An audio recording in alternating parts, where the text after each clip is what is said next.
नमस्कार बच्चों, आप देख रहे हो आपका अपना चैनल पढ़ाई इतनी इजी क्यों। आज की क्लास में हम कक्षा 10 की प्रश्नावली 3.2 को शुरू करते हैं। चलिए देखते हैं इसका पहला क्वेश्चन क्या है। निम्न रैखिक समीकरण युग्म को प्रतिस्थापन विधि से हल करना है। यानी 3.2 के अंदर क्या क्या करना है, अपने को प्रतिस्थापन विधि के द्वारा क्वेश्चनों को सोल्व करना है। और 3.1 के अंदर हमने क्या किया था, ग्राफीय विधि से समीकरण युग्म को हल किया था। ठीक है, पहले सवाल के अंदर अपने 5-6 क्वेश्चन है। चलिए पहला देखते हैं क्या है। x प्लस वाई बराबर 14 और x माइनस वाई बराबर 4। ठीक है, तो हल कैसे करेंगे। सबसे पहले तो दोनों समीकरणों को रखेंगे। x प्लस वाई बराबर 14, ये क्या आ गई अपनी समीकरण नंबर 1, और x माइनस वाई बराबर 4 आ गई, ये क्या आ गया अपनी समीकरण नंबर 2 आ गई। प्रतिस्थापन विधि में क्या करते हैं, दोनों समीकरणों में से एक चर का मान ज्ञात करके दूसरी समीकरण में हम उसका मान रख देते हैं और फिर दूसरे जो चर होता है उसका मान है वो आ जाता है।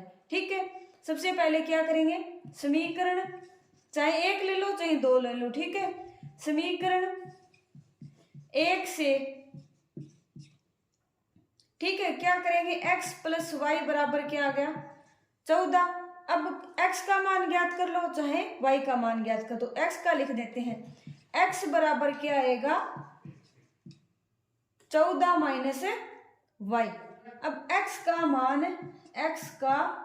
मान पहली समीकरण से तो हमने x का मान ज्ञात कर लिया, दूसरी समीकरण में रख देंगे। x का मान समीकरण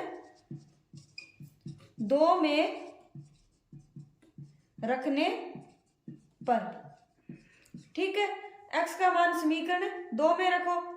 अपनी समीकरण 2 क्या है, समीकरण 2 x माइनस वाई बराबर है 4। x का मान रख दो 14 माइनस वाई, x की जगह रख देंगे 14 माइनस वाई, और ये माइनस आगे है और ये y बराबर 4, अकेले x की जगह मान रखना है।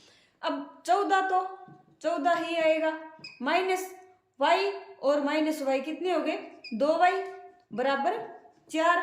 अब 2y को इधर साइड ले जाओ और 4 को इस साइड ले आओ। 14 माइनस 4 बराबर 2y, 14 माइनस 4 कितने हो गए 10 बराबर 2y। अब 2y को इधर से साइड ले आओ, ये 10 को इधर साइड ले जाओ, 2y बराबर 10 आ गया। तो y बराबर क्या आ गया 10/2 बराबर क्या आ गया 5, यानी y का मान क्या आ गया 5 आ गया। अब y का मान चाहे तो 1 में रख दो चाहे 2 में रख दो। ठीक है, तो y का मान समीकरण 1 में रख दो, 1 में रखने पर x प्लस वाई बराबर 14, तो x प्लस में y का मान 5 बराबर 14। x बराबर कितना आ जाएगा 14 माइनस 5, x बराबर क्या आ जाएगा 14 में से 5 गए 9 आ गया।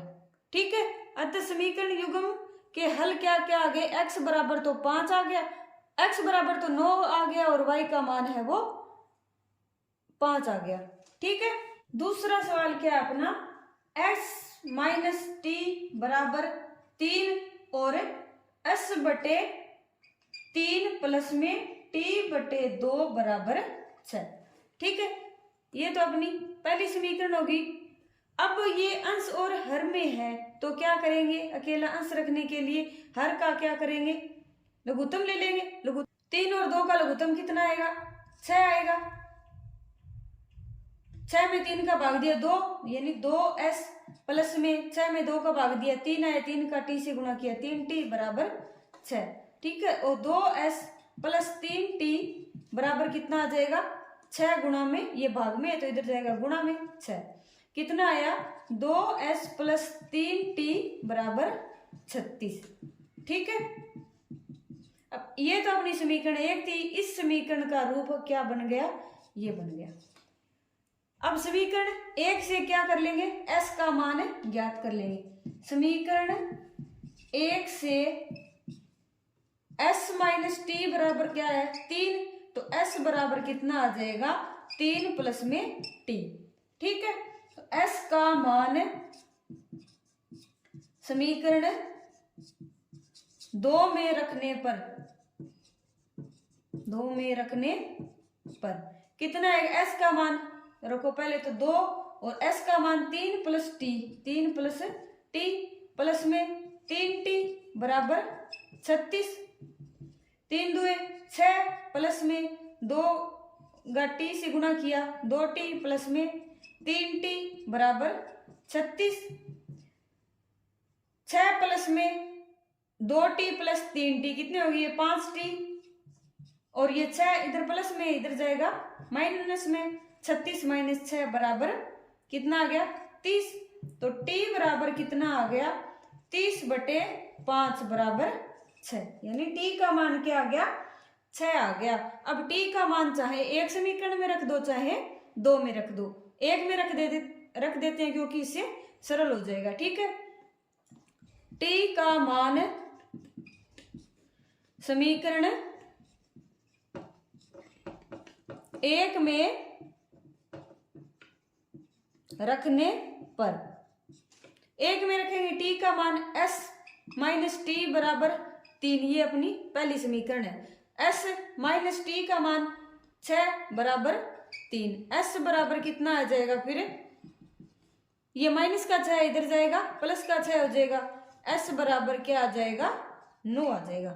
ठीक है, इसलिए s का मान तो कितना आ गया? हल क्या होंगे? s बराबर तो 9 तथा t बराबर 6 आ गया। तीसरा क्या है?